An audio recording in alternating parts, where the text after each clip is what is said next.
You have really increased your presence on social media. What made you do that? Like, what made you more active in social media now? Well, I think what happened was we got a chance to see what people really wanted. Last year when I did my photo from, what was it, DC, I did an interview with the president. We found out how many people were really interested in what Yolanda Adams did. And I'm like, wow, so if they're that interested in what I'm doing, let me give them like a little portal into my life. So we've been posting pictures of myself and Taylor, things that me and the guys do in the studio, things that, you know, people are really interested in. What is a day like in the life of Yolanda Adams? So that's what we give them. Right now, everybody in the media is talking about the word prejudice. What does God say about that? Well, first of all, God has no respect of persons. So that's my whole point in race, religion. It doesn't matter. I have Muslim friends. I have Buddhist friends. I have friends who are agnostic. I have friends who, you know, are Baptist, Catholic, Protestant, all kinds of friends. The thing is if you do what the word says, you live a life in front of them, sooner or later they want to know you're God. And so that's all I'm doing. Hollywood has really started to embrace natural women and dark skin. Yes. Why do you think mainstream media has kind of followed this trend and is really embracing it? I think mainstream media now is following the trend because you have a new type of person in mainstream media that's behind the camera, or they're directing movies, they're producing music, all of this. You know, it's not the old way of doing things where this was one type of beauty. There's only one type of beauty in the world. There's so many types of beauty in the world. I have an Indian friend who has, oh my God, the most adorable olive skin, and she has coal black hair. She's beautiful. I have an African sister who is, you know, she has a short fro and she has buzz in the back, but her eyes are almond shaped and they're light brown, and she's dark skinned and she's beautiful. I have a sister who's mixed and she's beautiful. I have a Hispanic girlfriend and she's beautiful. I have all types of women who are in my life that I call friend, and they're all beautiful. It doesn't matter whether they're white, Hispanic, Asian. I have, oh my God, my Asian friends are just absolutely gorgeous. And African American, come on, we're all beautiful. You stated that when you recorded Becoming, you were like in a happy place. Where are you now, and what can we expect on this album? Like, what era will this represent?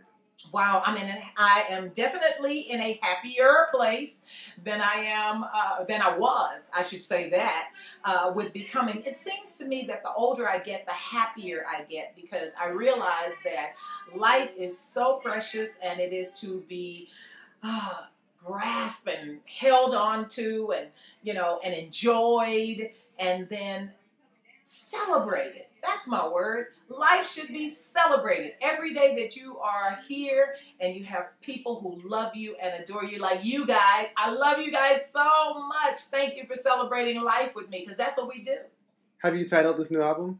Not yet. We are starting to get more and more of a glimpse into Taylor's life. Yes. What do you do to protect your daughter, and what advice do you give her about this industry? I've always been very protective of Taylor because she was, I guess, introduced to the world at a time where my life was really, really like way up there. Mountain High Valley Low had already hit double platinum, and I was about to go into the studio and do Never Give Up. And we were just at this place where I was already, thanks to Sylvia Rome, thank you Sylvia Rome and Elektra Records, thanks to them, I was already at a place of stardom. So Taylor didn't have to start at the bottom.